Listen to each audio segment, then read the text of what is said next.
Bien. Muy buenos días a todas y a todos a este nuevo taller de formación para nuestra convención constituyente, que esperamos que sea todo un éxito. Eh, Hoy día vamos a tener una mirada histórica con la profesora Marián González. Ella lo que va a hablar es de la consagración constitucional del Estado social en una perspectiva histórica. Así que un tema que sin duda va a ser de mucho interés para todos nosotros para completar nuestro entendimiento del fenómeno constitucional. Marián González es profesora de la Universidad de Chile, también es profesora de la Facultad de Derecho de la Universidad Alberto Hurtado, es licenciada abogada por nuestra universidad, pero además tiene un magíster, un máster y un doctorado en Historia con mención en América Latina en la Universidad de Columbia en Estados Unidos. Entonces estamos, la verdad, que en presencia de una gran experta de estos temas, y así que le damos la bienvenida a Marián. La idea del formato, como te comentaba ayer, es más o menos una hora en que tú hables tranquilamente, y a todos los asistentes les pido que las preguntas las hagan por escrito en el chat, o hay una parte que se llama preguntas y respuestas, prefiero preguntas y respuestas, eh, nosotros al final se las vamos a plantear a Marián en la última media hora del taller, ¿no? Así que muchas gracias, Marian, por estar acá con nosotros, y la pantalla es tuya. Muchas gracias, Guillermo. Entonces, a ver, voy a compartir pantalla. Espérenme. Déjenme arreglar esto.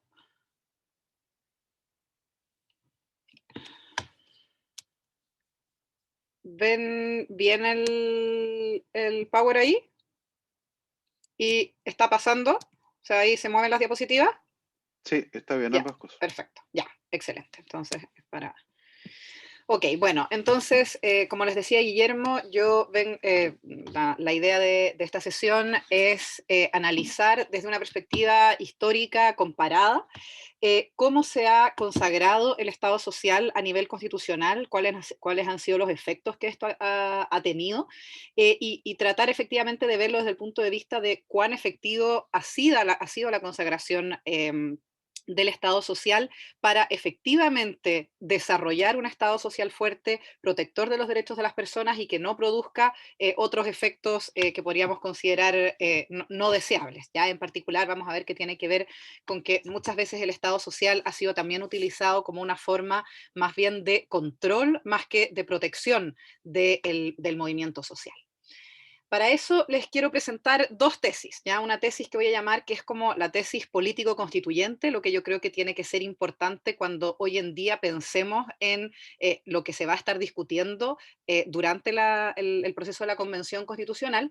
Y esta tesis político-constituyente la quiero basar en una tesis histórica, ¿ya? O sea, quiero apoyarla sobre una visión de cómo se ha desarrollado históricamente el Estado social, en particular en América Latina y en Chile. La tesis político-constituyente es que consagrar en una constitución un largo y muy detallado catálogo de derechos sociales tiene un efecto relativamente limitado si es que, por otro lado, no se consagra un sistema institucional y político que sea, por un lado, eficaz, pero que sea sobre todo profundamente representativo y participativo de la ciudadanía, ¿ya? Es decir, poniéndolo en otras palabras, que podemos tener una larga descripción de todos los derechos sociales que querríamos tener y detallarlos de la manera más exhaustiva posible en la Constitución.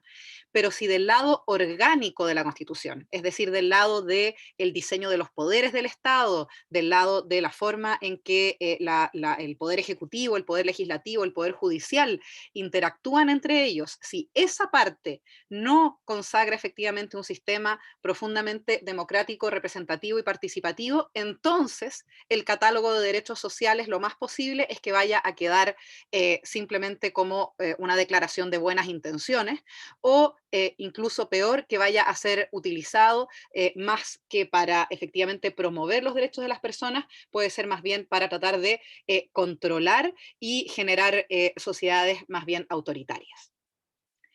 ¿Por qué digo esto? Porque efectivamente, si vamos a mirar y esto no quiere decir, yo estoy totalmente de acuerdo, yo quiero que tengamos el Estado social más fuerte, ¿ya? O sea, yo no estoy en contra del Estado social, yo quiero que tengamos un Estado social muy poderoso, ¿ya? Pero creo que para lograr eso, lo más importante no es el catálogo de los derechos, sino al contrario, es la forma en que se consagran las instituciones públicas, es decir, los poderes del Estado. Fijarnos, por tanto, en cuestiones que pueden parecer menos sexy en algún sentido al momento de la discusión de la convención, que es, por ejemplo, cuáles son las atribuciones del Ejecutivo respecto del Legislativo, de qué maneras efectivamente se promueven mecanismos de participación, cuáles son las atribuciones de instituciones como el Tribunal Constitucional o la Contraloría. Esos aspectos, creo yo, terminan siendo más relevantes para consagrar un Estado social fuerte que el catálogo de los derechos, ¿ya? Esa es la idea general que quiero dejar instalada. Y esto lo quiero basar entonces en una tesis histórica, ¿ya? Que es mostrar cómo el constitucionalismo social, en particular en el caso de América Latina, surgió en un contexto que buscó más bien controlar el movimiento obrero y campesino y tendió a ir de la mano con sistemas políticos de corte más bien autoritario. ¿Ya? Y esto explica, por tanto, por qué en América Latina, si bien hemos tenido un desarrollo incipiente del Estado social, estos estados sociales también han tenido un efecto limitado, parcelado, y que no ha producido efectivamente los niveles de igualdad, de redistribución y de cohesión social que esperaríamos, ¿ya? Porque al final de cuentas, la forma en que fueron implementados fue siempre de la mano de modelos que tendían más bien a un modelo autoritario. Ahora, eh, sin embargo, efectivamente han habido momentos en la historia de la política latinoamericana y en particular, creo yo, en el caso de Chile, bajo la Constitución de 1925, en que cuando se ha logrado progresivamente trascender estas tendencias autoritarias, se han generado mecanismos de diálogo político entre movimientos sociales y el Estado. Y si el sistema político logra procesar, entonces logra integrar este diálogo entre los movimientos de los movimientos sociales, entonces las demandas sociales efectivamente van logrando transmitirse hacia las instituciones públicas y esto va logrando expandir progresivamente los alcances del Estado social. Esto en Chile ocurrió, creo yo, aunque de forma bastante parcial y limitada, bajo la Constitución de 1925. Obviamente lo que ocurrió después, todos lo sabemos, es que con las contrarrevoluciones neoliberales de los años 70 y 80, en particular en el caso de la dictadura militar en Chile, estas lo que vinieron a hacer fue, por un lado, consagrar en las constituciones de forma aún más notoria formas tendientes a un cierto autoritarismo estatal, pero además vinieron a limitar y coartar de forma mucho más extrema la consagración de los derechos sociales. Pero nuevamente, la limitación a los derechos sociales que se consagró en particular en la Constitución del 80 no está dada tanto por el catálogo, ¿ya? Puesto que si vamos a ver el catálogo de los derechos sociales en la Constitución del 80 es un catálogo bastante exhaustivo, de hecho, mucho más exhaustivo de lo que era el catálogo de derechos sociales de la Constitución del 25. ¿Ya? Pero la forma en que vino a restringir los derechos sociales fue nuevamente a través de la parte orgánica institucional, a partir del establecimiento de mecanismos de balance de poder entre ejecutivo y legislativo que tendieron a ir cerrando la puerta para la posibilidad de consagrar, expandir los derechos sociales que habían sido conculcados durante el periodo dictatorial. ¿Ya? Esa es entonces la idea general que les quiero presentar a lo largo de esta clase. Para eso, entonces, la estructura que voy a seguir, para que nos ordenemos un poco, es que en primer lugar voy a analizar, esta va a ser probablemente la parte más extensa, quiero analizar el contexto de la famosa cuestión social, que es lo que da origen al constitucionalismo social, tanto moviéndonos, si quieren, de Europa a América Latina, y esto en la década de los entre 1880 y 1920. Luego, en una segunda parte, quiero analizar brevemente cómo este Estado social se fue profundizando en parte a partir de la década de 1930 hacia los 70, pero también los fuertes límites que tuvo este Estado social. y aquí voy a enfocarme en particular en analizar los casos de México y de Chile. Y finalmente, quiero terminar con una breve reflexión, y todo esto yo me imagino que ustedes lo habrán ya o tendrán la oportunidad de estudiarlo con mucho más detalles en otras de las sesiones de este curso, es entender cómo la Constitución de 1980 vino justamente a consagrar esta derrota del Estado social, pero fijarnos en particular a partir de qué mecanismos, que no tiene tanto que ver con el catálogo de los derechos. Empecemos entonces.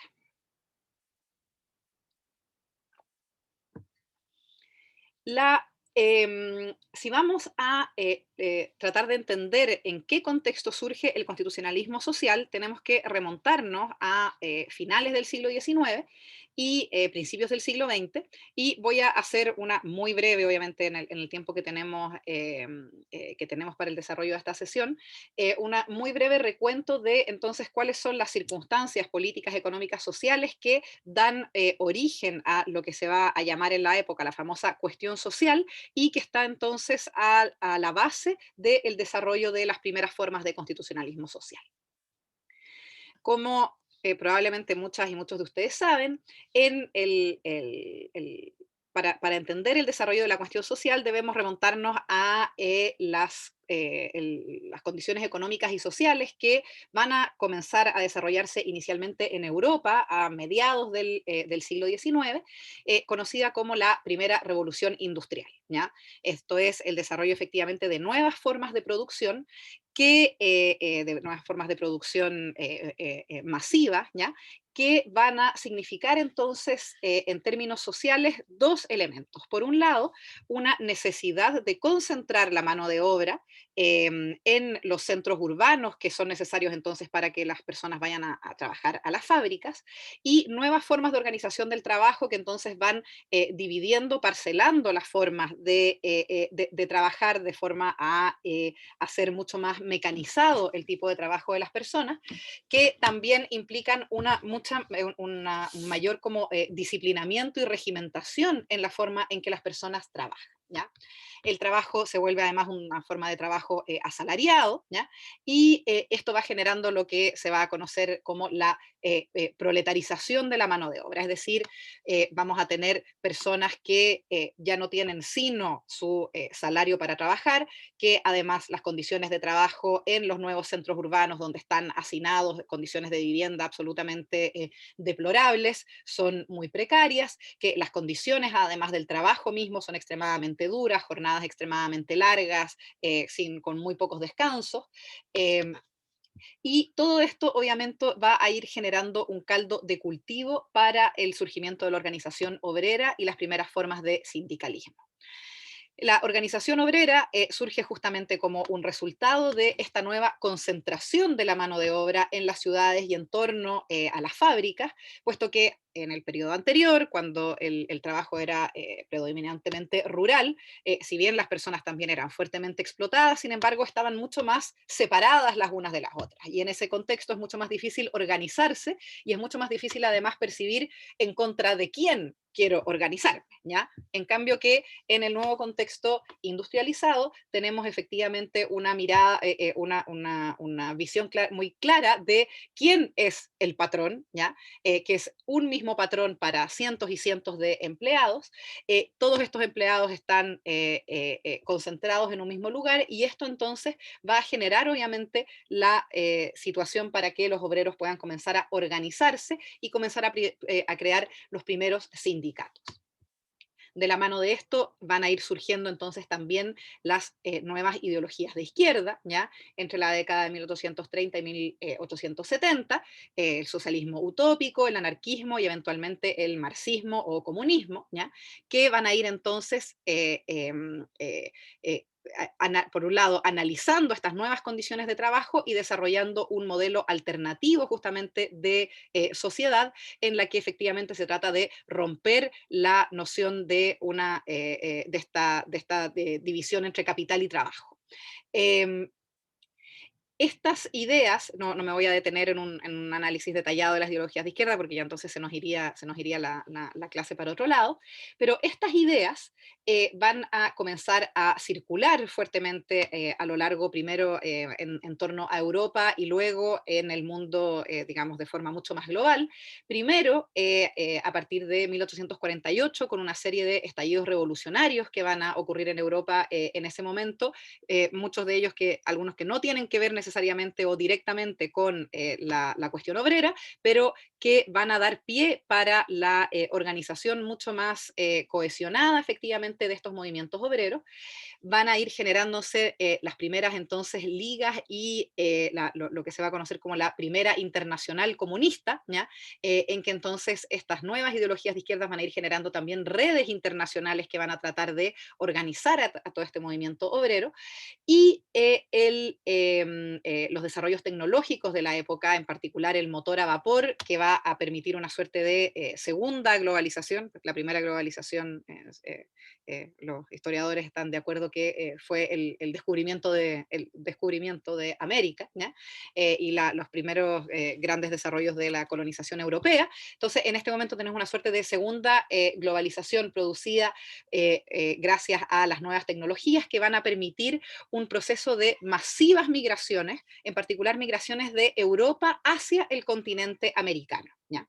Y esto van a llegar obviamente muchas personas a Estados Unidos, pero también en particular a Brasil, Argentina, y estos nuevos migrantes, que son generalmente también obreros, personas que están viviendo en condiciones muy, justamente, muy desfavorecidas, producto de todo el contexto que hemos analizado, traen con ellos también a América estas nuevas ideas, estas nuevas formas de organización, estas nuevas prácticas de organización sindical, que van a ir entonces también tomando raíz en el continente latinoamericano, ¿ya? Y entonces esto nos permite entender cómo este contexto en Europa se va a ir transmitiendo también al mundo latinoamericano.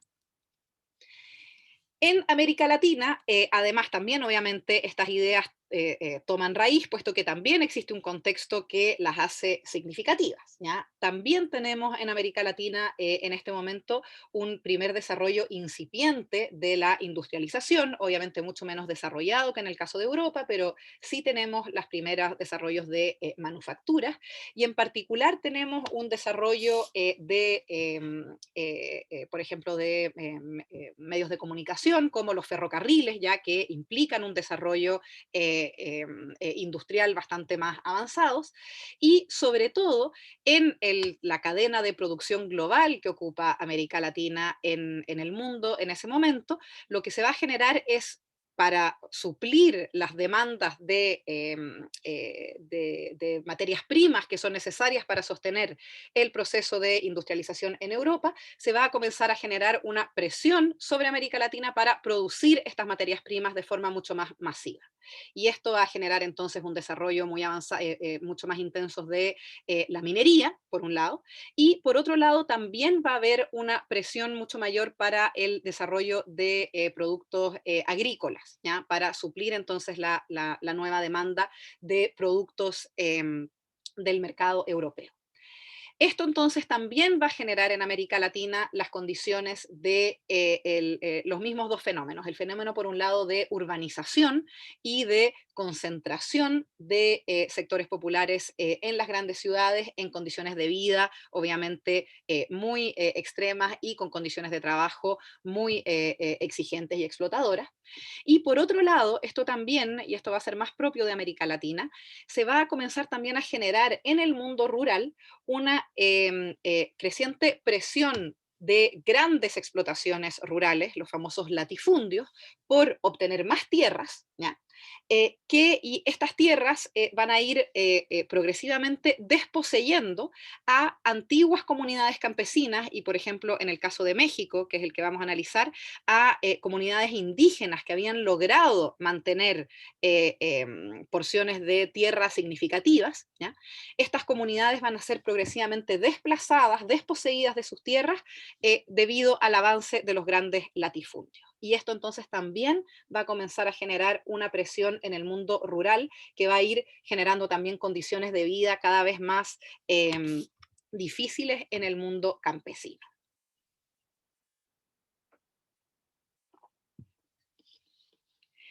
En el caso, si nos movemos al caso de Chile en particular, a lo largo del siglo XIX en Chile se había comenzado a consolidar un movimiento popular basado en particular en torno al mundo de los artesanos, ya en el mundo de las ciudades, que habían organizado sus primeras organizaciones de socorro mutuo, ya las famosas mutuales, escuelas para obreros, filarmónicas de obreros, una cantidad de organizaciones que se van organizando en el mundo obrero popular.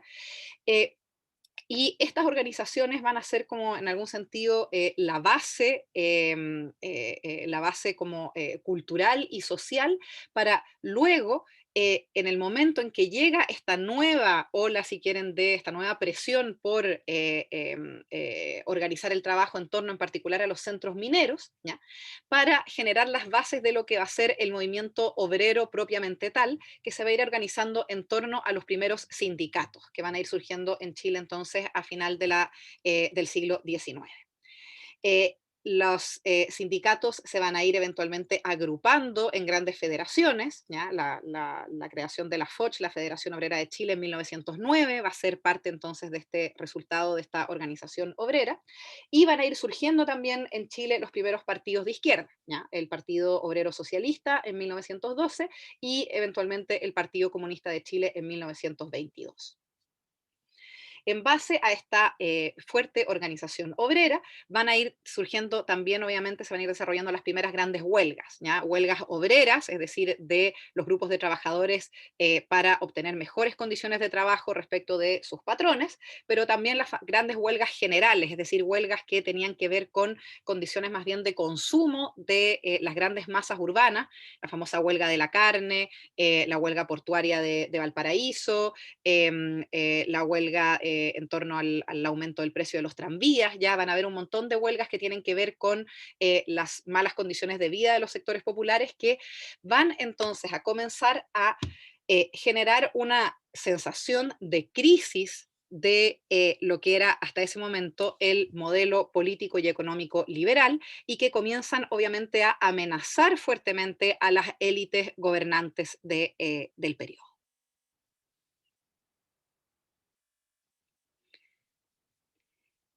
En este contexto, entonces, particularmente agitado, particularmente intenso, es que los sistemas políticos de la época, que están obviamente controlados por las, digamos, burguesías o oligarquías, tanto en Europa como en América Latina y en Chile, van a tener que ver un poco cómo reaccionan frente a esta situación.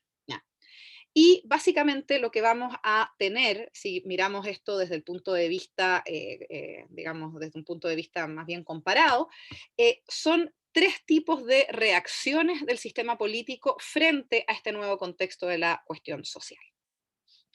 Por un lado, en ciertos casos, este fenómeno en la cuestión social va a llevar al desarrollo de fenómenos revolucionarios, ¿ya? Y efectivamente acá el sistema se va a romper, van a haber grandes revoluciones que van a llevar efectivamente, en particular en el caso de Rusia en 1917, a la implantación de un sistema propiamente socialista. ¿Ya? Pero también en el caso de América Latina vamos a tener una de estas experiencias revolucionarias que la vamos a ver porque es muy importante justamente como base de los orígenes del constitucionalismo social, que es el caso mexicano de 1910. ¿Ya? Entonces, ese es el caso como de ruptura. ¿Ya? Hay otra alternativa en que el sistema político simplemente va a tratar de hacer oídos sordos frente a esta nueva situación y va a reaccionar simplemente a través de la represión del movimiento. ¿Ya? Esto también generalmente se da en los contextos en que el movimiento obrero propiamente tal es más débil por las condiciones de producción que existen en cada uno de estos países y que aquí básicamente va a seguir como con business as usual, ¿ya? O sea, no modificar nada y si es que hay algunos intentos de organización, simplemente buscar reprimirlo. Y esto va a ser, por ejemplo, en el caso de América Latina, de los países centroamericanos, Colombia y Venezuela durante mucho tiempo, que no van a tratar de cambiar nada, digamos, y simplemente reprimir los pocos intentos de organización que surjan. Pero hay una tercera, si quieren, alternativa, que va a ser la alternativa de la reforma. ¿Ya? ¿Y qué es? Que entonces los sistemas políticos controlados por las élites van a darse cuenta que si es que quieren evitar que se produzca justamente un fenómeno revolucionario, va a ser necesario realizar ciertos cambios al sistema político y al sistema económico que permitan aminorar, que permitan suavizar en algún sentido los efectos brutales que tiene la implantación de las nuevas condiciones del capitalismo industrial sobre los sectores populares. Y estas reformas implican, por lo tanto, un nuevo rol del Estado en la economía y en la regulación de las relaciones laborales. ¿Ya? Y esta opción de reforma va a dar origen, por tanto, a dos nuevos cuerpos de legislación, que son, por un lado, lo que va a ser a partir de entonces el derecho laboral o derecho del trabajo, y por otro lado, los derechos sociales, ya, como los conocemos hoy en día. Entonces aquí ya finalmente llegamos a nuestros famosos derechos sociales. Esta vía de la reforma es la que podemos ver que va a desarrollarse en particular en el caso de Europa Occidental, ¿ya? Y también en el caso de América Latina en toda la parte del Cono Sur. Chile, Argentina, Uruguay, ya van a ser países donde efectivamente el sistema político lo que va a tratar para evitar que caigamos en una situación de revolución es tratar de adoptar medidas que permitan en algún sentido controlar a este movimiento obrero y hacerlo generar condiciones de trabajo que sean más sostenibles, digamos, a largo plazo para sostener el sistema económico liberal. Es decir, y aquí es importante recalcar esto, los derechos sociales en algún sentido son, por un lado, obviamente, el producto de la fuerte presión que el movimiento obrero pone sobre el sistema político, y en ese sentido los derechos sociales son, sin lugar a dudas, un triunfo, ¿ya?, de este movimiento obrero organizado, pero al mismo tiempo son también la forma en que el sistema político dominante va a tratar de conceder algo para no ceder todo. ¿Ya? Y por lo tanto estos derechos sociales son una suerte de síntesis, ¿ya?, entre lo que el movimiento obrero quiere y lo que las élites están dispuestas a ceder. ¿Ya? No implican, por tanto, un cuestionamiento total del sistema económico liberal. ¿Ya?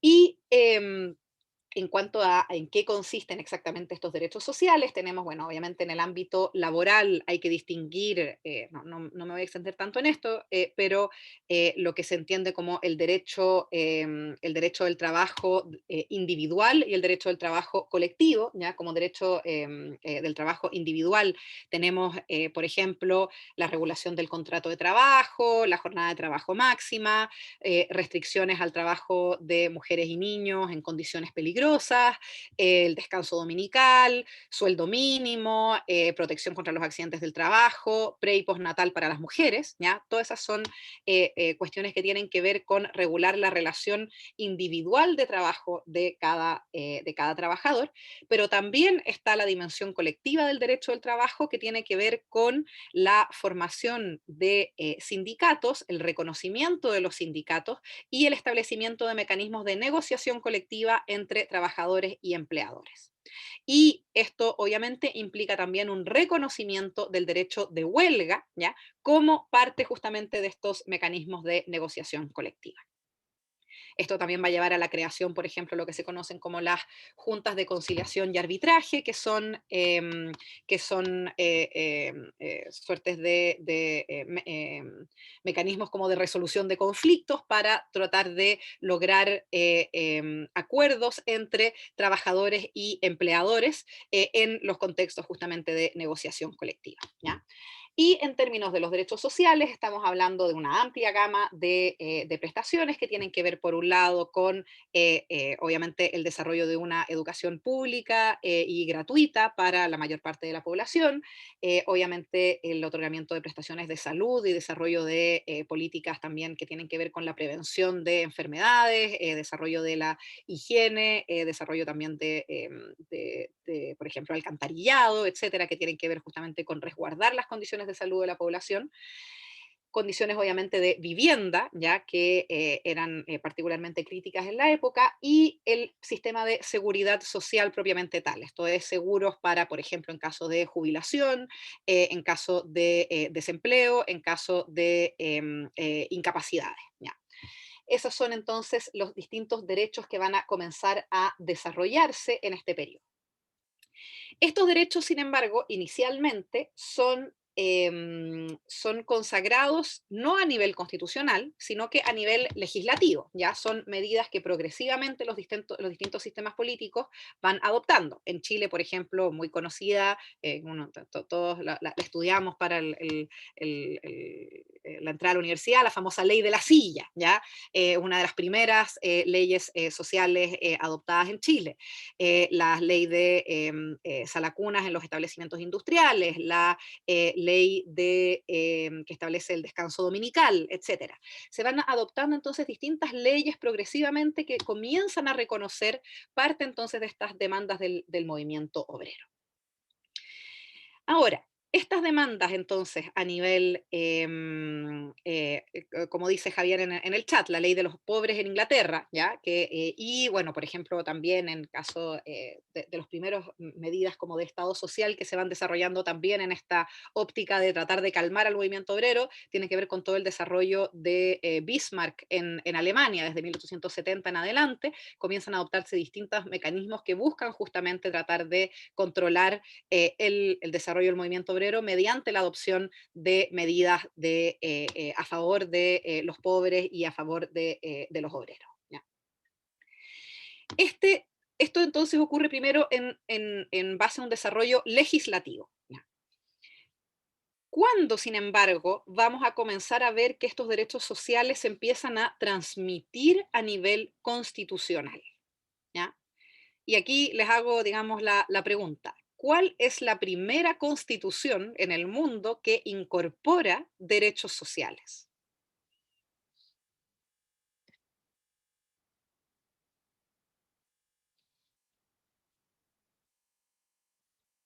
Si alguien sabe ahí, responde por el chat.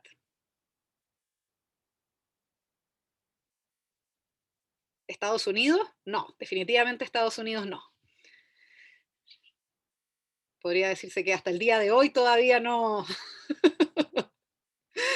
los derechos sociales. Dice Luis Palacios, México, efectivamente, la primera constitución del mundo que consagra derechos sociales es la Constitución Mexicana de 1917. ¿Ya? Entonces acá tenemos efectivamente que la consagración constitucional de derechos sociales es por supuesto, no hay ningún problema, Ibaín, si acá nadie, todos estamos acá para aprender, así que de eso se trata venir a esta clase. La Constitución Política de los Estados Unidos Mexicanos de 1917. Y entonces esto nos permite ver que la constitucionalización de los estados sociales es una creación originalmente latinoamericana. ¿Ya? Esto es una contribución de Latinoamérica al mundo. ¿Ya?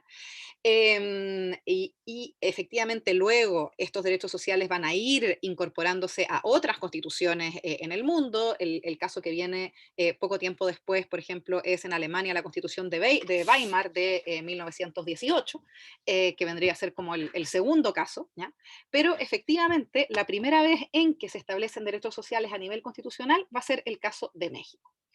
Y en el caso de Chile, ¿ya? Vamos a venir poquito tiempo después con la Constitución de 1925, que también va a ser de entre las primeras constituciones, digamos, que van a ir estableciendo derechos sociales en su texto. Y lo que quiero que hagamos ahora entonces es analizar un poco cuál es el contexto específico en el cual se van a incorporar entonces estos derechos sociales en la Constitución mexicana para entender cuál es la lógica que está detrás. ¿Ya? Y luego compararlo con el caso de Chile.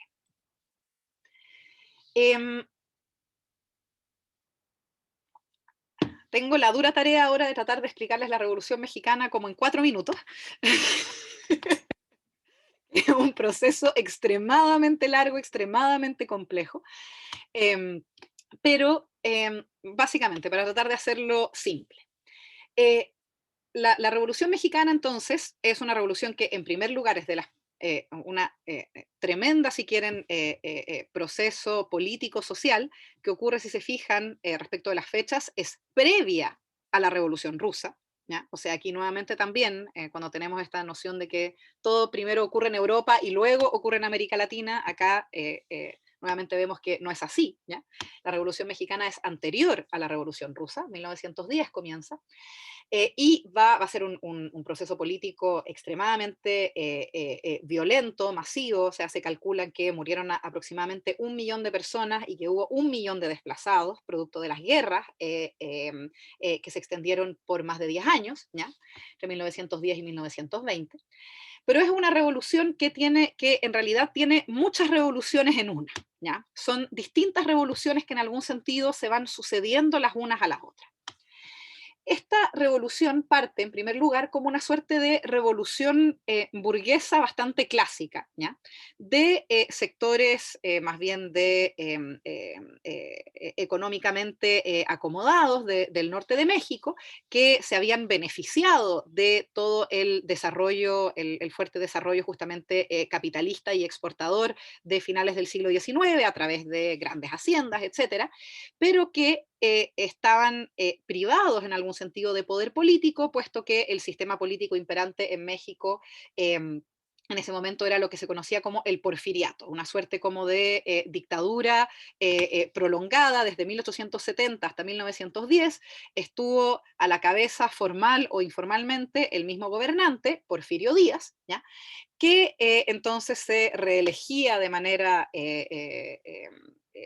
digamos, indefinida, y esto obviamente contribuía a limitar el poder político de estos nuevos sectores económicos pujantes que estaban obviamente aburridos de la situación. Por ello, eventualmente, estos sectores se organizan y en torno a Francisco Madero, que va a ser como el primero de estos revolucionarios, van a lanzar una ofensiva en contra del porfiriato para tratar de sacar a Porfirio Díaz del poder. Lo que sin embargo no esperaban o no anticipaban estos primeros revolucionarios es que esta primera revolución burguesa va a, en algún sentido, desatar un nuevo monstruo, ¿ya? Que va a ser una revolución propiamente popular y campesina, ¿ya? Lo que se puede tildar como una revolución agrarista, ¿ya? O sea, agraria, que va a estar liderada por, en particular, Emiliano Zapata en el centro de México y Pancho Villa en el norte de México. ¿Por qué se desata esta revolución campesina? Puesto que, como les decía anteriormente, producto de la presión que va económica que se había desarrollado a finales del siglo XIX en América Latina para la producción de materias primas, se había producido el desplazamiento de comunidades campesinas muy cohesionadas hasta ese momento, en particular comunidades indígenas, ¿ya? Pero también comunidades mestizas, muchas de las cuales, por ejemplo, vivían también, poseían terrenos de tierras comunitarias, ¿ya? Que habían sido progresivamente tomadas por las grandes haciendas monoproductoras para efectos de exportar los productos al mercado europeo y al mercado global en general. Y estas comunidades, por lo tanto, se sienten obviamente privadas no solamente de poder político, sino que son condiciones económicas particularmente precarias y van en algún sentido a colgarse de la revolución burguesa de Madero para comenzar a reclamar lo que ellos consideran como la restitución de sus tierras que han sido expoliadas. Esta revolución agrarista va a tener una masividad que nadie siquiera hasta ese momento había esperado. Y producto, no les voy a detallar todas las luchas revolucionarias de la Revolución Mexicana, sería extremadamente complejo, pero eventualmente los sectores del porfiriato vuelven al poder con Emiliano Huerta, etcétera, pero eventualmente va a surgir una suerte de tercera fuerza, que es lo que podemos llamar la revolución más pragmática, que son sectores, por un lado, que son, podríamos decir, mucho más cercanos a la primera revolución burguesa de Madero, ¿ya? Pero que se dan cuenta que necesitan incorporar algunas de las demandas de este movimiento agrarista popular campesino para lograr, por un lado, derrotar a los antiguos, al porfiriato, ¿ya? Entonces ellos se apoyan sobre, sobre este nuevo movimiento social, pero que también sienten que necesitan controlarlo, ¿ya? Porque efectivamente las demandas que están planteando estos movimientos campesinos son en algún sentido demasiado extremas y ponen en cuestión su propia visión y su propia sustento, digamos, económico, en el sentido que estos son generalmente, también son grandes hacendados, ¿ya? Entonces, obviamente que ellos no quieren ceder todo lo que están demandando los sectores rurales obreros de Zapata y Villa. ¿Y por qué esto es relevante? Porque finalmente quienes van a triunfar en la Revolución Mexicana van a ser esta suerte de revolución pragmática, ¿ya? Encabezada por Emiliano Carranza y Obregón, y bajo estos revolucionarios, que son como los triunfadores de la Revolución Mexicana, es que va a ser dictada la Constitución Mexicana de 1917.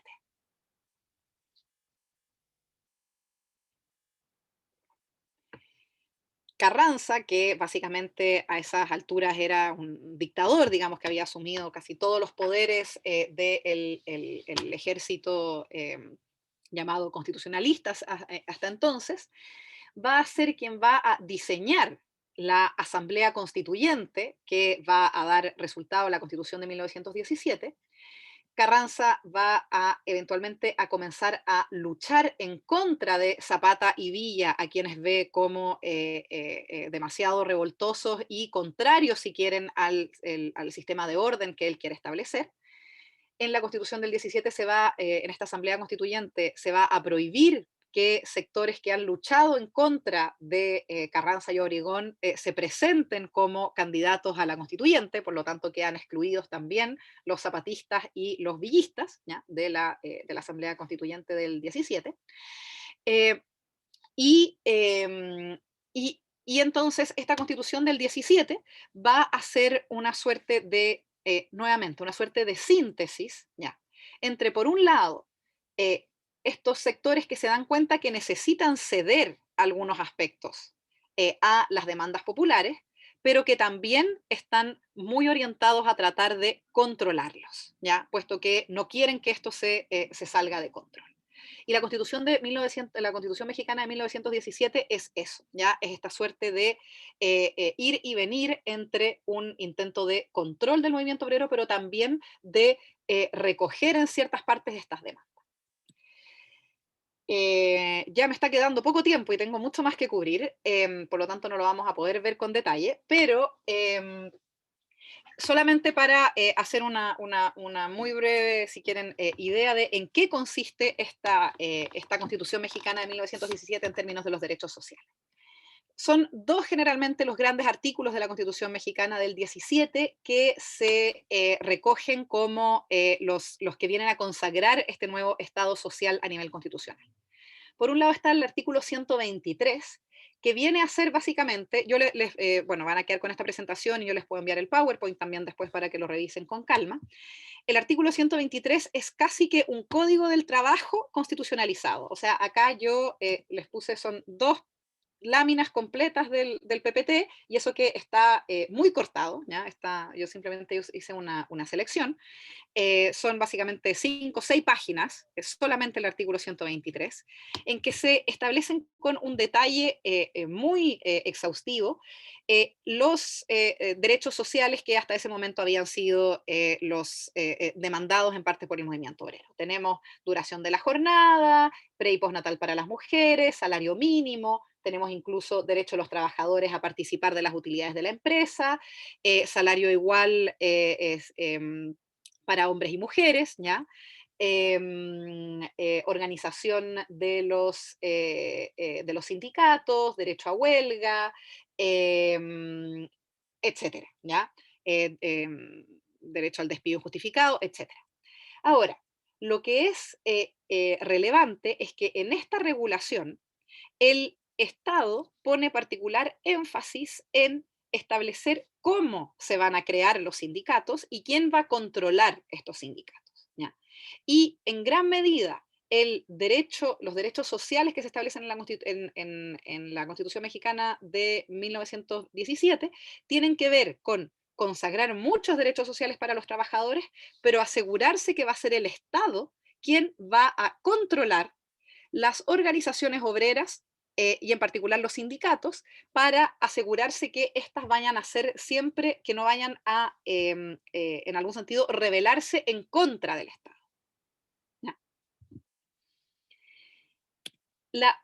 El otro gran artículo de la Constitución de 1917, y que podríamos decir que es incluso más rupturista, ¿ya?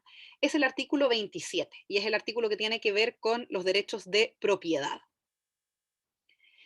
En el artículo 27, también son más o menos 5 páginas de la Constitución aquí yo también solamente puse una pequeña selección, ¿ya? Pero se establece lo que va a conocerse de ahí en adelante como la función social de la propiedad. ¿Qué quiere decir esto? Es que se entiende que la propiedad privada debe estar limitada y puesta al servicio de los intereses públicos del Estado, estableciendo entonces facultades para que el Estado intervenga la propiedad privada para el efecto de lograr fines sociales. Y además se establece mecanismos, por ejemplo, para regular el aprovechamiento de los recursos naturales, es decir, hay una gran intervención del Estado en quién va a ser el titular inicial de los recursos naturales, entendidos por esto el agua, los minerales, para estableciendo entonces al Estado, a la nación, como el propietario inicial, ¿ya?, de estos derechos, y estableciendo mecanismos entonces para que sea el Estado quien controle la producción, eventualmente la concesión de estos derechos. Y se establece, por ejemplo, en la Constitución del 27, eh, se orienta hacia, por ejemplo, o sea, se establece básicamente un programa de reforma agraria, ¿ya? Se establece el fraccionamiento de los latifundios, se va a buscar el desarrollo de la pequeña propiedad, se establece incluso después, por ejemplo, un reconocimiento de la propiedad comunal, ¿ya? Para las comunidades que tienen estas tierras comunales y la facultad del Estado de poder efectivamente proteger esta propiedad comunal. ¿Ya?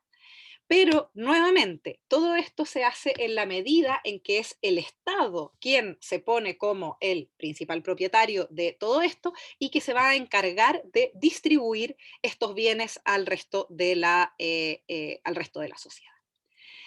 ¿Y esto por qué es problemático? Porque luego si vamos a ver otra parte de la Constitución mexicana de 1917, que es la parte orgánica, la parte de cómo se organizan las instituciones del Estado, vamos a tener una consagración de un Estado particularmente autoritario. Esto se da en particular a partir del establecimiento de un régimen presidencialista bastante fuerte, ¿ya? En el que, por ejemplo, el presidente es establecido como irresponsable políticamente frente al Congreso, con grandes facultades de intervenir en el proceso legislativo, él mismo es además quien está a cargo de convocar al Congreso cuando él quiera. El Congreso además sesiona como 4 meses al año, entonces se restringe mucho el rol del Congreso en términos legislativos. El presidente, o sea, hay una idea de tener un ejecutivo particularmente fuerte que controle todo esto, y sobre todo se establece un mecanismo, una forma de control. El presidente en particular es irresponsable frente, por ejemplo, a los delitos que implican la violación de la libertad electoral. ¿Ya? Es decir, si hay fraude en las elecciones y estas pudiesen ser remontadas hasta el presidente no puede ser hecho responsable por eso. Y por otro lado, ¿quién es el juez último de los procesos electorales? No es como en el caso, por ejemplo, nuestro, el CERVEL, que es un órgano autónomo, sino que es el mismo Congreso. O sea, los mismos que se eligen son los que deciden del destino de las elecciones. Todo eso va a llevar eventualmente a que en México se va a generar un sistema de lo que se va a conocer como una suerte de partido único, ¿ya? El famoso PRI, Partido Revolucionario Institucional, que va a ser el único partido que va a poder gobernar en México desde 1930 hasta básicamente el año 2000. ¿Ya? Un sistema, por lo tanto, fuertemente autoritario en ese sentido. Y entonces, la lógica de la Constitución de 1917 es: nosotros les damos derechos sociales, pero en la medida en que ustedes nos obedezcan y se conformen a este único modelo, digamos, de sociedad que nosotros les estamos entregando.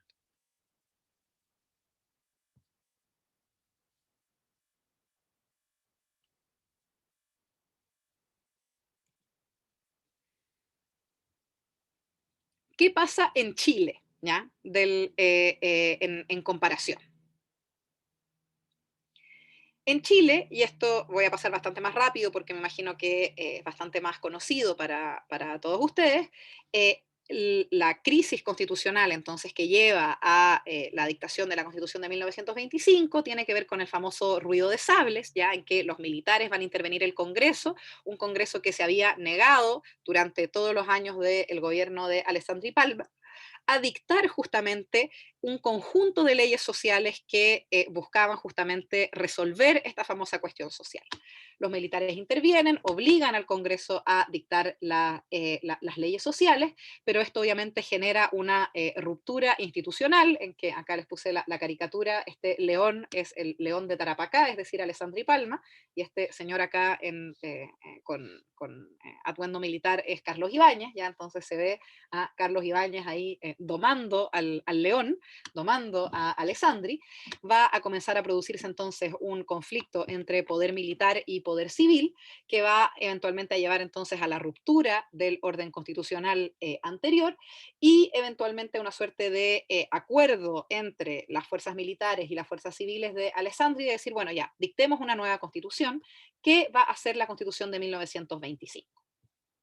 De la misma forma que en el caso de México, la constitución, el proceso constituyente de 1925 no es un proceso democrático en el sentido que, si bien hubo inicialmente intenciones de convocar a una asamblea constituyente, esto finalmente no se hizo y terminó realizándose mediante una convención que fue designada a dedo por Alessandri y con acuerdo obviamente de los militares de Ibáñez y compañía. Eh, y en esta asamblea, por lo tanto, se logra consagrar el proyecto político de un grupo limitado de la población, ¿ya? Que es entonces la constitución del 25. Ahora, en esta constitución del 25, obviamente, tanto Ibáñez como Alessandri eran ambos convencidos de que era necesario integrar el problema de los derechos sociales, pero nuevamente como una forma justamente de tratar de controlar el movimiento obrero en Chile. Y tenemos entonces un pequeño catálogo de derechos sociales que van a ser incorporados a la Constitución del 25, que si lo comparan, si lo comparamos, si quieren, con la Constitución mexicana de 1917, es un catálogo mucho más modesto, mucho más corto, mucho menos expansivo en cuanto al tipo de demanda, ¿ya? Eh, también si vamos a ver la forma en que está redactado la consagración de los derechos sociales, más que establecer lo que nosotros imaginamos hoy en día como los derechos sociales, como una suerte de titularidad individual de la persona al derecho social, así como decir, por ejemplo, yo, Marian González, tengo derecho a la educación pública, ¿ya? O yo, Marian González, tengo derecho a la garantía de la salud. Lo que se establece más bien es una lógica estatal, es decir, el Estado tiene el deber de proveer ciertos servicios. ¿Ya? Entonces dice, por ejemplo, el Estado tendrá el derecho, por ejemplo, la educación pública es una atención preferente del Estado. La educación primaria es obligatoria, habrá una superintendencia de educación pública. ¿Ya? Respecto del trabajo, se establece el derecho de la protección del trabajo, la industria, la previsión social, se establecerá las formas en que el Estado deberá proporcionar a cada habitante un mínimo de bienestar. ¿Ya? Y por lo tanto, se va a establecer una... ay, perdón. abrí acá lo de preguntas y respuestas y ahora no sé cómo cerrarlo. Ahí está. Se va a establecer, por tanto, un catálogo de derechos sociales, pero que es un catálogo relativamente breve. Se establece también en parte una idea de la función social de la propiedad, pero de manera mucho más tímida de lo que se hace en México. ¿Ya? Se dice, por ejemplo, el Estado propenderá a la conveniente división de la propiedad y la constitución de la propiedad familiar, pero no hay, si quieren, un programa de reforma agraria ambicioso como hay en el caso de México.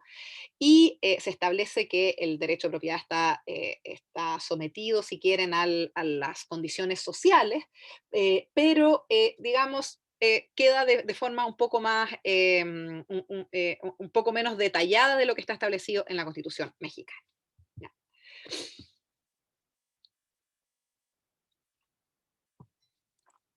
Ahora, estos derechos sociales van de la mano, perdón,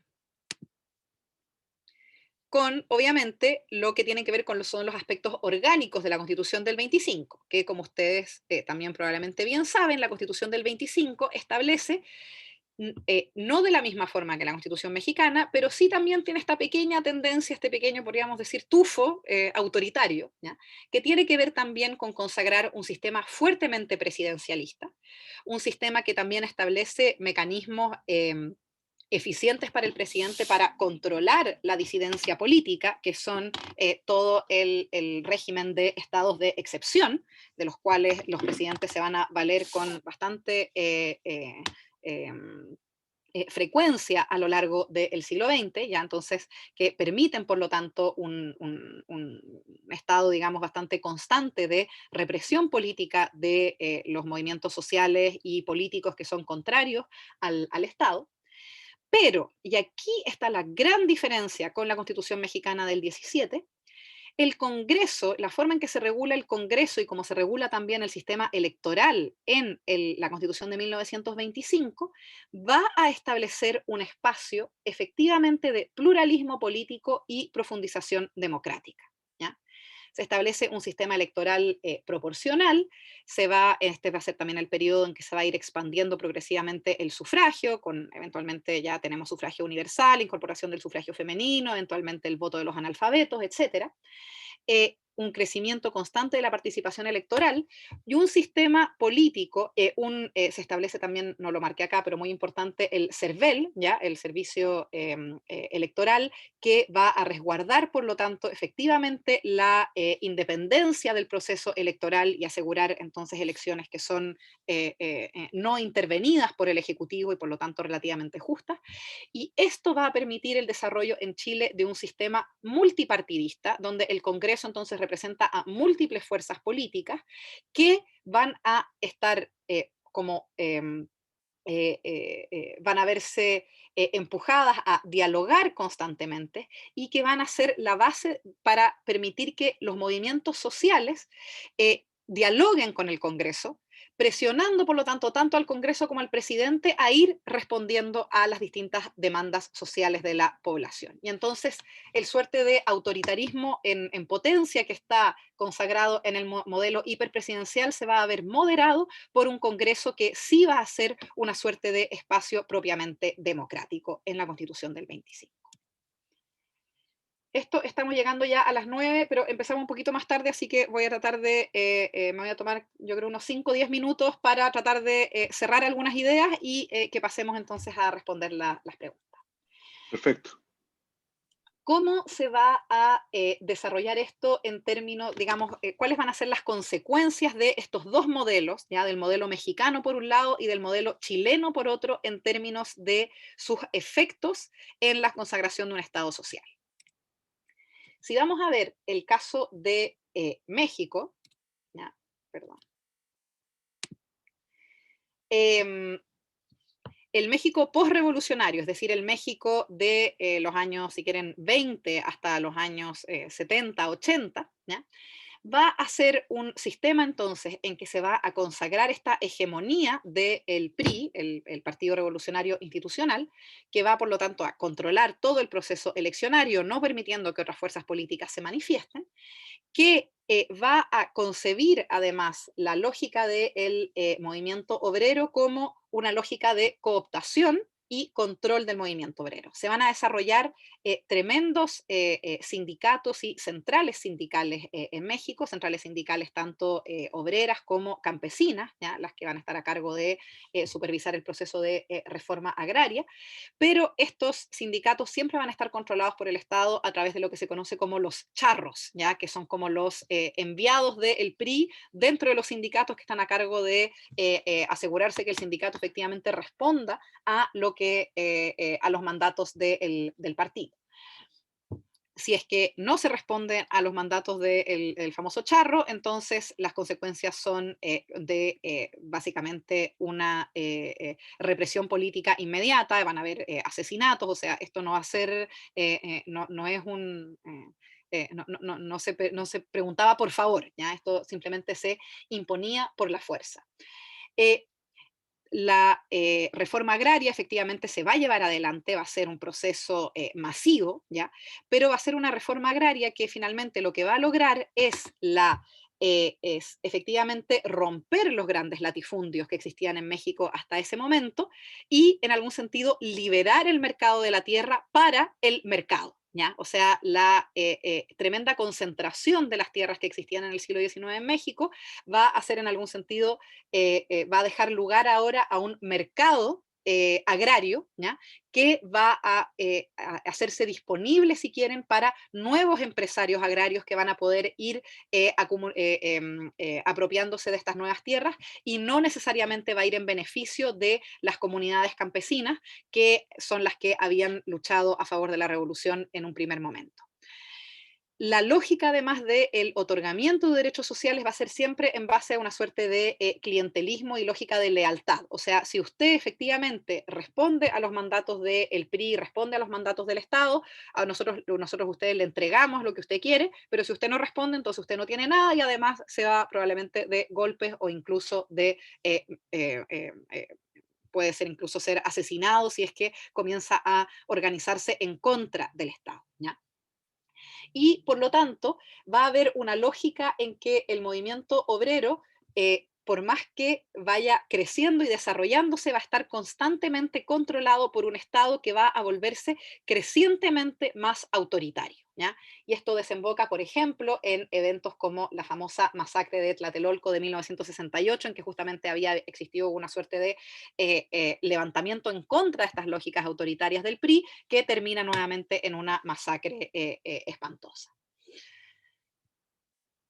En el caso de Chile, ¿qué es lo que vamos a tener? Obviamente vamos a tener también represión del Estado al movimiento obrero, esto es innegable. Yo le puse acá, por ejemplo, la imagen de la masacre de la Plaza de Bulnes de 1946, vamos a tener obviamente los años de la Ley de Defensa Permanente de la Democracia, que van a ser también una constante, un movimiento muy intenso de represión del movimiento obrero. Ya aquí no hay que idealizar a Chile pre-1973. Acá el Estado también estaba encargado y muy comprometido con un control del movimiento obrero. Pero, como les decía, en la medida en que tanto las atribuciones del presidente se veían en algún sentido moderadas por un Congreso que era efectivamente un Congreso fuertemente representativo, el movimiento obrero en Chile nunca estuvo completamente cooptado por el Estado. El movimiento obrero logró mantener un nivel importante de autonomía, ¿ya? Que logró entonces entrar en diálogo con las distintas fuerzas políticas que se encontraban presentes en el Congreso. Y por lo tanto siempre tuvo esta suerte de margen de maniobra.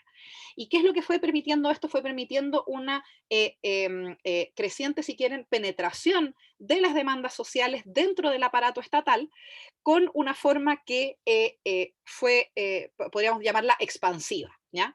Expansiva al punto que efectivamente vamos a llegar en 1970 con el gobierno de la Unidad Popular a un gobierno que efectivamente logra de cierta forma recoger las demandas muy amplias de un movimiento obrero que se ha ido, y un movimiento social, porque ya no es solamente obrero, también es campesino, también es poblador, un movimiento popular que se ha ido expandiendo y ha logrado ir consolidándose y haciéndole realmente como el peso en algún sentido al Estado. ¿Ya? Entonces, esto va a resultar efectivamente en que en términos institucionales vamos a tener un crecimiento constante de las instituciones de protección social en Chile. ¿Ya? Vamos a tener, obviamente, por un lado, en términos económicos, el desarrollo de la Corfo, el Servicio Nacional de Salud y el Sermena, que era el servicio para los empleados, ya con entonces una consagración de un servicio de salud público que cubría hasta el 90%, creo, de las prestaciones de salud del país, el establecimiento de las famosas cajas de previsión, que ya voy a referirme a sus problemas, pero un crecimiento constante de la educación pública primaria y secundaria, que va a llevar efectivamente a que ya la mayoría de la población esté escolarizada, y una disminución fuerte del, de los analfabetos en el país en ese periodo, un sistema podríamos decir, protección al consumidor, entre comillas, que era el famoso Comisariato de Subsistencias y Precios, que era un sistema de regulación de los precios de los bienes y servicios básicos de la población, y también un crecimiento muy importante de los programas de vivienda popular a través del Ministerio de la Vivienda y la CORVI, la Corporación de la Vivienda.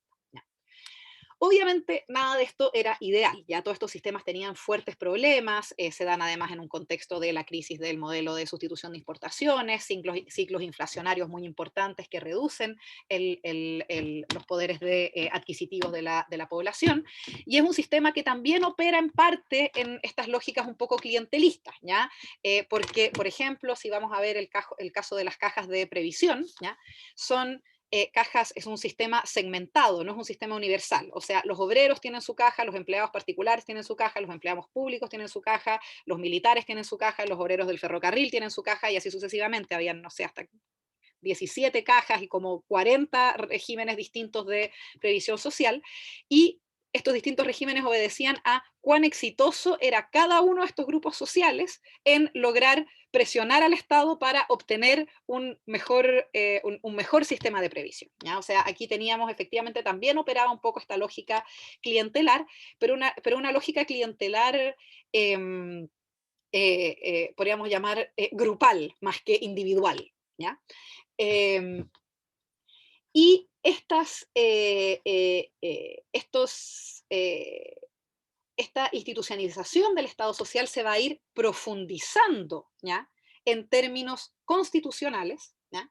A finales de la década, o sea, a finales de la década de los 60 y principio de la década de los 70, ¿ya? Durante el gobierno de Eduardo Frei Montalva y luego de Salvador Allende, con, por ejemplo, ya la consagración absoluta de la reforma agraria, que va a ser entonces reconocida en términos constitucionales con la reforma de 1967, con la nacionalización del cobre, que también es una reforma constitucional entonces que reconoce esta propiedad del Estado sobre los recursos naturales minerales, y también con, en 1970, una reforma constitucional que va a aumentar las atribuciones del Poder Ejecutivo, en particular en materia económica, y que tienen como objetivo la idea de lograr como llevar adelante este proceso de transformaciones para responder a las demandas sociales del movimiento popular. Ahora, quiero detenerme justamente en esta reforma constitucional, que tiene que ver entonces, y creo yo que aquí nuevamente vemos que está como el talón de Aquiles del Estado social chileno, ¿ya? Que tiene que ver con el hecho que, a final de cuentas, la forma que se encontró en Chile para ir consolidando el Estado social fue nuevamente la de tratar de incrementar las atribuciones del Poder Ejecutivo para tratar en algún sentido de gobernar sin el Congreso. ¿Ya? Entonces se trata de consolidar la figura del presidente de la República y disminuir el poder del Congreso. Y esta reforma que fue adoptada al final del periodo de Eduardo Frei, porque la democracia cristiana pensaba que iban a ganar de nuevo, entonces que ellos iban a heredar de este nuevo poder ejecutivo consolidado, lo terminó heredando Allende, ¿ya? Y Allende, por lo tanto, va a empujar mucho más el desarrollo de este Estado social, pero lo va a empujar de una manera en que en algún sentido el Ejecutivo está solo frente a todos los demás organismos del Estado. Y eso eventualmente es una de las tantas causas que va a llevar a la ruptura institucional, entonces, de 1973, porque efectivamente, en algún sentido, el Poder Ejecutivo está como caminando solo, ¿ya? Y dejando atrás y sin posibilidad de participación al resto de los organismos del Estado, y esto eventualmente va a llevar a una ruptura del sistema político, ¿ya? Y obviamente la intervención de Estados Unidos, y todas las formas en que efectivamente hubo un orquestamiento, digamos, para llevar a esta ruptura. Ya no estoy negando eso, pero esta es una de las tantas causas de entonces la ruptura institucional que se va a producir en 1973 y que va a ser solucionada, como todos lo sabemos, mediante solamente la imposición de un sistema político más autoritario aún, que va a ser el de la dictadura militar. Mariana, Sí, Mariana, dejémoslo hasta acá, sí. es que está súper interesante y desgraciadamente nos quedan 15 minutos al menos como para terminar y después podemos continuar un ratito más conversando, pero me gustaría, hay dos preguntas en el público. Si te parece, contestemos estas dos Por supuesto, si nos queda tiempo, seguimos con la presentación, ¿te parece? ningún problema. Entonces, a ver, voy por Vanessa primero, que tiene más que ver con la presentación. Vanessa pregunta si la Revolución Agraria de México tiene alguna relación con el conflicto del pueblo mapuche con el Estado chileno en términos de las reivindicaciones territoriales. Tú hablaste de los reclamos de los campesinos en México. ¿Cómo fue la participación indígena en la redacción de la Constitución mexicana? ¿Hubo restitución territorial? Sí, muy buena pregunta. Puede decirse que, a ver, en algún sentido sí, tiene que ver con, pueden decirse que son dos fenómenos en algún sentido similares, ¿ya? Con la diferencia, o sea, habría que remontarse muy atrás para explicar la diferencia, pero con la diferencia que las comunidades indígenas mexicanas en algún sentido lograron mantener una, una cohesión mucho mayor a lo largo del siglo XIX, a diferencia del pueblo mapuche, porque el pueblo mapuche terminó siendo como derrotado militarmente por el Estado chileno en el siglo XIX, y la cohesión entonces de las comunidades indígenas era mucho más importante en México y al mismo tiempo tenían una relación inicialmente que no era tan hostil, si quieren, con el Estado. ¿Ya? Entonces era una relación que en algún sentido era más dialogante y esto tiene que ver con la forma en que operó el proceso de conquista y colonización digamos, desde el siglo XVI en adelante. ¿Ya?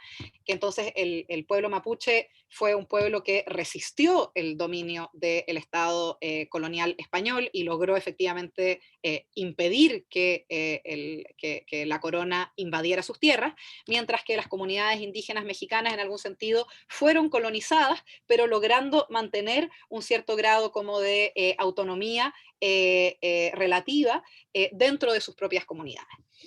Y entonces eso marca una diferencia importante, si quieres, en la forma en que estos dos grupos indígenas interactúan con el Estado. Y las reivindicaciones territoriales, entonces, que van a presentar las comunidades indígenas en México, tienen que ver también con esta idea como de restitución de sus tierras comunales y sus tierras ancestrales en parte, pero también hay algunas demandas de restitución territorial que no son necesariamente de comunidades indígenas, también son como de comunidades campesinas mestizas que en algún sentido operaban de manera similar a cómo operaban algunas de las comunidades indígenas. Y si hubo participación indígena en la redacción de la Constitución mexicana, digamos, hubo algunos, la mayoría de los convencionales, digamos, que participaron de la Constitución no eran indígenas, la mayoría eran, de hecho, podría decirse como profesionales jóvenes, ¿ya? Más bien de corte urbano, más que rural, pero muchos de ellos estaban sí en parte conscientes, digamos, de la fuerza del movimiento rural y por eso decidieron incorporar algunas de estas demandas dentro de la Constitución de 1917. Pero lo hicieron no de la forma en que las comunidades indígenas lo querían, que eran en esta lógica de restituyannos nuestras tierras que nos pertenecen originalmente, sino que lo hicieron en la lógica de el Estado va a determinar cuáles tierras les entregamos a quién. ¿Se entiende la diferencia? O sea, la lógica no era decir como, estas tierras eran las de ustedes, nosotros se las devolvemos. La lógica es decir, el Estado toma control de este proceso y nosotros decidimos a quién se la entregamos. Y eso entonces, en gran medida, no respondía a la demanda de las mismas comunidades indígenas, ¿ya? Y por eso, por ejemplo, terminó reviviéndose décadas después el famoso movimiento zapatista, ¿ya? En el sur de México, que se justamente trataba de reivindicar nuevamente, originalmente, esta demanda perdida, digamos, en el proceso de la Revolución Mexicana. De que hubo restitución territorial, sí, en parte la hubo, pero al final de cuentas los efectos que produjo la revolución, la reforma agraria mexicana, fue mucho más, terminó beneficiando en realidad a nuevos como emprendedores agrarios, que fueron los que permitieron como el desarrollo de México como una verdadera potencia agraria, con todo lo que exporta en particular a Estados Unidos, y un desarrollo de una suerte de agricultura capitalista, mucho más que esta restitución de las tierras a las comunidades que operaban en estas lógicas más bien autosustentables y comunales. ¿Ya? Eso vendría a ser el resumen. Marian, Alejandro Gutiérrez pregunta, es más coyuntural esto, ¿cómo ves el tema de quienes iniciaron esta revuelta social en Chile? ¿Quiénes consiguieron esta Asamblea Constitucional? ¿Tendrán las mismas posibilidades electorales que los partidos políticos de siempre? Bueno, yo creo que efectivamente acá estamos viendo algo muy similar en algún sentido a lo que se vio a principios de siglo, digamos. Tenemos, por un lado, una revuelta social que se inicia, digamos, por parte de un movimiento popular, ¿ya? Pero que efectivamente el sistema político, que está controlado por un grupo efectivamente muy, digamos, restringido de la sociedad, termina tomándose este proceso y tratando de conducirlo dentro de las lógicas que a ellos les resultan más convenientes, ¿ya? Yo creo que eso es innegable. Ahora, eso para mí, personalmente, no es el peor escenario, ¿ya? Porque efectivamente quiere decir que el sistema político se vio obligado a ceder a las demandas del movimiento popular. Pero obviamente cede en algunas cosas y no cede en otras, ¿ya? Eh, y entonces, efectivamente, una de las formas en las que no cedieron, ¿ya? Fue tratar de no ceder en la importancia que tienen los partidos políticos actuales en el proceso de elección de los convencionales. Y eso es lo que estamos viendo de aquí a muy próximo, el 11 de enero, vamos a ver quiénes se terminan inscribiendo en las candidaturas para constituyentes, que obviamente significan de todas maneras que los partidos políticos, y en particular los partidos políticos que vayan unidos, en este caso creo yo que va a ser la derecha, tienen muchísimas chances de que les vaya mejor en la elección de la convención que los independientes y otros partidos políticos que vayan a ir divididos, ¿ya? Que van a ser más bien los sectores de la izquierda y centroizquierda. Y en ese sentido, efectivamente, la convención tiene el riesgo, desde mi perspectiva personal, digamos, que en este momento va sí a terminar ser en algún sentido cooptada por, no sé si controlada, pero en que los políticos de siempre van a tener mucho más poder del que en algún sentido uno esperaría que tuviera, ¿ya? Y eso se da en parte mediante el diseño electoral para elegir a la convención, eso es innegable, ¿ya? Ahora, creo yo que esto no es, no invalida por completo el proceso mismo de la convención. Creo que el proceso de la convención es de todas maneras un triunfo de este movimiento popular y es una instancia en la que efectivamente se puede presionar a esta convención para poder adoptar medidas que tengan que ver obviamente con responder a las demandas sociales. Y cuán en algún sentido dialogante vaya a ser esta asamblea convencional con el movimiento social, es, creo yo, lo que va a terminar por determinar su éxito o no en hacernos salir de esta crisis institucional. Marian, una pregunta. ¿De dónde crees tú que viene esta tendencia que se vio en México, que se vio en Chile, eh, hacia el fortalecimiento del poder presidencial como respuesta a estas demandas sociales en lugar de un establecimiento de un sistema político inclusivo y pluralista, donde estas diferencias o estas, claro, diferencias, estas reclamos populares pudieran encontrar un cauce no violento, digamos? Porque siempre hay algún personaje que individualmente quiere tomar el poder, eso es verdad, pero debe haber alguna otra explicación que también pueda explicar esto. Por ejemplo, quizás el hecho de que los regímenes parlamentarios no han sido exitosos en América Latina, de que no ha habido un buen diseño de eso. Bueno, entiendo que el único caso en realidad es el chileno, tú me corregirás, pero eh, de que de alguna forma hay un temor a una pérdida de control muy fuerte por parte de los grupos que detentan el poder. ¿Cómo lo ves tú? Bueno, efectivamente, o sea, aquí creo yo que digamos, y este presidencialismo es una suerte como de cosa casi media atávica a esta altura en la cultura política latinoamericana, que viene, o sea, desde los inicios de los procesos de independencia, finalmente, las distintas naciones latinoamericanas terminaron por optar a favor de estos regímenes presidenciales. Digamos, y esto ocurrió en el siglo XIX y luego se replicó en el siglo XX, incluso creo yo se vio reforzado en gran medida en el siglo XX.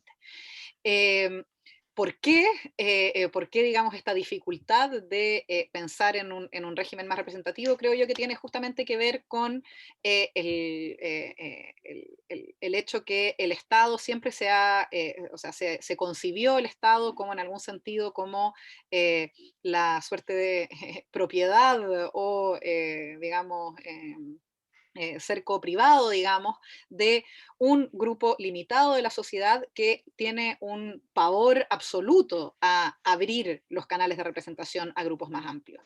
Y en un contexto en que efectivamente se suelen, producto de que existe esta suerte de tensión entre este grupo pequeño que quiere controlar el Estado y esta tremenda masa que está ahí como amenazando, digamos, a este grupo pequeño, se suelen producir obviamente conflictos muchas veces violentos que generan desorden, ¿ya? Y el desorden, ¿cómo se controla? Con más mano dura.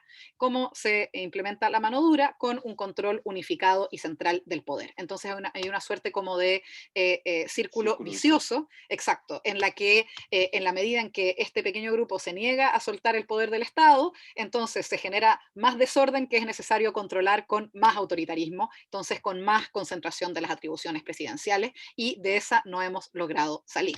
Y la pregunta es justamente ahora si es que esta instancia de la Convención Constitucional va a ser o no una instancia en la que logramos romper ese círculo vicioso. Perfecto. Si les parece, espérate, a ver si hay una pregunta más acá de Ernesto Bustos. ¿Cómo se evita la captura de la convención por parte de los partidos políticos? Eh, a ver, yo voy a decir una cosa que es muy poco popular estos días. Yo encuentro que los partidos políticos son esenciales, importantísimos y no tienen que desaparecer, ¿ya? Yo creo que los partidos políticos son la base de la democracia. El problema no son los partidos políticos per se, el problema es un sistema de partidos políticos que termina por no representar efectivamente a las demandas de la ciudadanía porque justamente está finalmente al servicio de un grupo muy limitado de personas. Entonces, el problema no es que en la convención hayan partidos políticos, el problema es que son partidos políticos que hoy en día han sido completamente deslegitimados por parte de, porque la forma en la que ha operado el sistema político ha hecho que justamente ya nadie le crea a los partidos políticos. Y para esto voy a tratar de meter acá la última parte de lo que les quería presentar para explicar este punto. Que es que, por ejemplo, la ciudadanía claramente desde 1973 está pidiendo mayor protección social, ¿ya? Esto no ha cambiado, ¿ya? Y, por ejemplo, la Constitución de 1980 estableció, reconoce supuestamente derechos sociales, ¿ya? Entonces, en ese sentido, la Constitución de 1980 no niega la existencia de los derechos sociales y, de hecho, podríamos decirse que la Constitución de 1980 tiene un catálogo de derechos sociales más extenso y más detallado que el que tenía, por ejemplo, la Constitución de 1925.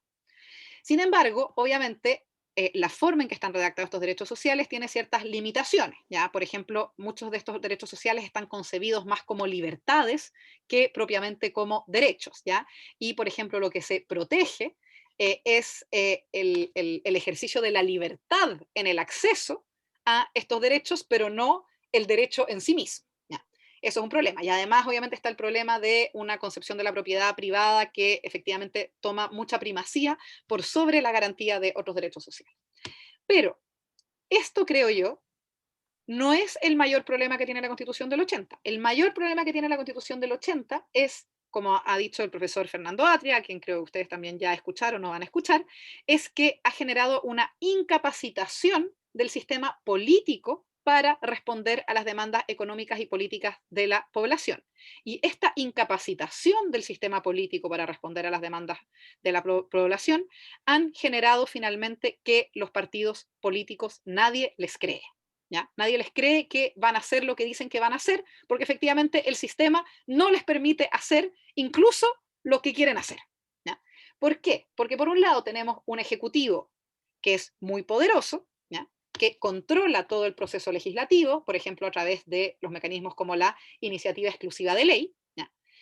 Pero, por otro lado, el Ejecutivo igual necesita el Congreso para aprobar sus proyectos de ley y el Congreso lo que tiene son estos quórum supra mayoritarios, digamos, que establecen básicamente un veto a las iniciativas del Ejecutivo. Entonces, si el Ejecutivo quiere hacer algo muy progresista y consagrar muchos derechos sociales, el Congreso no le va a dejar. Por otro lado, si el Congreso quiere avanzar en la consagración de ciertos derechos sociales, por ejemplo, lo que vimos hoy estos tiempos en la pandemia con los proyectos de un ingreso básico de emergencia, ¿ya? El Congreso no puede hacerlo. ¿Por qué? Porque no tiene iniciativa exclusiva de ley para presentar proyectos en materia económica. Entonces, si el Ejecutivo quiere hacer algo, el Congreso lo puede bloquear. Si el Congreso quiere hacer algo, el Ejecutivo lo puede bloquear. Y por lo tanto, quedamos en una especie como de empate en la que nadie puede hacer nada en materia económica si no está consagrado mediante si efectivamente hay un pequeño grupo, digamos, que se opone a el establecimiento de estos derechos. Y además, si todo esto falla, tenemos la red, digamos, de contención final del sistema es el Tribunal Constitucional, que viene entonces a establecer como la última nivel de contención de decir, bueno, si es que se logra pasar un proyecto muy progresista en materia social, entonces igual el TC puede venir a ponerle la última, puede venir a sepultarlo. ¿Ya? Y todo esto además se vio reforzado en todo el periodo de 1990 hasta el 2015 por el sistema electoral binominal, entonces que establecía la fuerte primacía de un sector político, en particular la derecha, que era entonces el que garantizaba que este quórum efectivamente operara sin límites, ¿ya? Este veto operara sin límites. Y por lo tanto, el problema no son per se los partidos políticos, el problema es un sistema político, como dice Beatriz, ¿ya? Que al final de cuentas no responde a las demandas de la ciudadanía, entonces da lo mismo lo que hagan los partidos políticos y entonces hoy en día nadie les cree. Entonces, ¿cómo hacemos para, por un lado, si hay partidos políticos a los que no les creemos, bueno, que esos partidos políticos desaparezcan, pero que aparezcan nuevos partidos políticos que sí puedan hacer lo que prometen hacer. Eso es lo que tenemos que lograr establecer. Entonces, el problema no es que los partidos coopten la convención constitucional, que efectivamente los partidos que tenemos hoy en día, que son los que mantienen el poder, van a tener un poder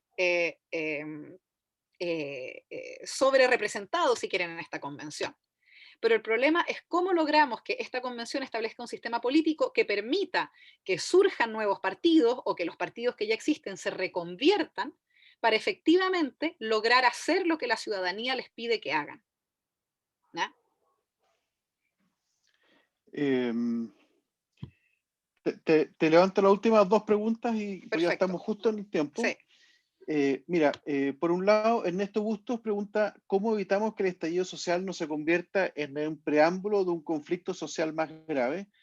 Y algo parecido o relacionado creo que se puede hacer, una pregunta que está en el chat de parte de Lucrecia, dice, ¿qué pasa con la credibilidad de las asociaciones gremiales y sindicatos cuando se instala la cultura machista y el abuso de poder disfrazado de, comillas, democracia? Muy bien. Entonces, ¿cómo evitamos que el estallido social no se convierta en un preámbulo de un conflicto social más grave? Eh, la respuesta, creo yo, es hacer que este proceso constituyente sea un éxito. ¿Y qué quiere decir que este proceso constituyente sea un éxito? Quiere decir permitir que efectivamente el nuevo sistema político que establezcamos sea un sistema político que permita una verdadera transmisión de las demandas sociales al sistema político institucional. Esa es la única manera en la que no nos vamos al despeñadero, creo yo, o del de lo que probablemente es la tendencia a nivel mundial, que estamos viendo que son los populismos autoritarios. ¿Ya? O por otro lado, que esto efectivamente se convierta en una, no sé, guerra civil o en un conflicto efectivamente de dimensiones muchísimo más violentas. Y eso tiene que ver con hacer que la convención constituyente, la convención constitucional efectivamente logre tener mecanismos de diálogo con los movimientos sociales.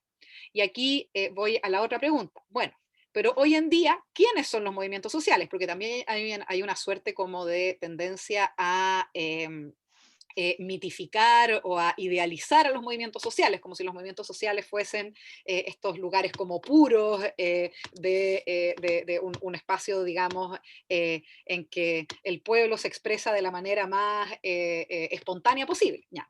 Todos sabemos, por un lado, que en gran medida los movimientos sociales y los más tradicionales, muchas veces en gran medida sus dirigentes también son militantes de los partidos políticos. O sea, y eso hay que tenerlo súper claro. ¿Ya? Entonces aquí no hay una separación completa entre el movimiento social y los partidos políticos, y eso creo yo está muy bien, porque efectivamente los movimientos sociales son políticos, ¿ya? Por lo tanto tienen que tener ideologías políticas. Pero el riesgo, creo yo, está en negar esa vinculación. ¿Ya? Entonces, acá no se trata como de contraponer y de decir el movimiento social es el bueno y los políticos son los malos. Acá se trata de decir, bueno, acá tenemos proyectos políticos y la pregunta es, ¿cuáles son los proyectos políticos que queremos que lleven a la convención? Y por otro lado, también, como dice, ya no sé su nombre, los movimientos sociales también muchas veces están atravesados por otras lógicas de ejercicio del poder, por el machismo, por el clasismo, por el racismo, ¿ya? Todo eso también opera en los partidos políticos y opera en los movimientos sociales. Y ahí efectivamente lo que hay que lograr es que el movimiento social sea suficientemente amplio y grande para que las demandas de todos los grupos, de las mujeres, de los migrantes, de los indígenas, de todos los distintos grupos puedan escucharse. Eh, no quiere decir que cada uno sea virtuoso en sí mismo, ¿ya? Pero quiere decir que si todos son escuchados, tenemos posibilidades de que justamente nadie termine por ponerle la bota encima al otro. Ese es el sueño de la democracia. ¿Ya? El sueño de la democracia no es que hay ciertos grupos que son más puros y más buenos que otros. Acá no es el sueño de la democracia, es que si todos somos escuchados, entonces ninguno de nosotros concentra suficientemente poder para terminar por imponernos sobre otros. Entonces, ese es el sueño, creo yo, y eso es lo que tenemos que tratar de lograr con la convención. Y eso tiene que ver con entender que la convención, por un lado, no puede operar en un vacío. La convención va a tener que operar en diálogo constante con todos los movimientos sociales, ¿ya? No puede ser uno solo el que concentre el diálogo con la convención. Entonces tiene que estar abierta a las demandas de la mayor cantidad posible de iniciativas ciudadanas. Y esto se logra mediante mecanismos justamente de participación. Se va a lograr también, creo yo, mediante, va a tener que haber, creo yo, movilización probablemente ciudadana durante la duración de la convención para hacerle ver a los convencionales qué es lo importante para la ciudadanía, y si la convención no responde a esas demandas, entonces efectivamente caemos en el riesgo que presenta Ernesto, que es que podemos terminar en un conflicto social más grave. Pero bueno, si yo tuviera la receta para solucionar esto, sería más fácil, pero creo yo que en ese sentido van no las soluciones, pero las vías de cómo lograr pensar este proceso.